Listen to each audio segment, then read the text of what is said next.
በራብ ከመሞት እዚህ ገብቼ እድሌን ልሞክር። ፈጣሪ ሆይ አንተ ወርደ። ሰላም ነው? ሰላም ነው ማዘር። እኔ የምልህ ፍራፍሬዎች ፈልጌ ነበር። አረ ማዘር ሁሉም ነገር አለ። አቮካዶ ኪሎ ስንት ነው? 200 ብር ነው። ጣዕሙ ግን አሪፍ ነው? እንዴት ልወቀው? አረ አሪፍ ነው። እንደውም ቅመሱት። አሁን እድሎችን ልጠቀም። እስኪ እንቅመሳት። እንዴ ጭራሽ በዳቦ ነው የሚቀምሱት? አሪፍ ነው። እና ሙዛቱስ አሪፍ ነው? አዎ አለ። ኪሎ ስንት ነው? 80 ብር ነው። እስኪ እንቅመሳታ። ይኸው እቺን ከበላውም የዛሬም ሳይከቻለ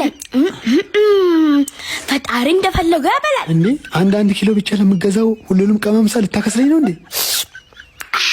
ፍራፍሬዎቹ አሪፍ ነበር። ዋጋ ስንት ነው ያልከኝ? አቮካዶ ኪሎ 100 ነው። ሙዝ ደግሞ ኪሎ 80 ብር።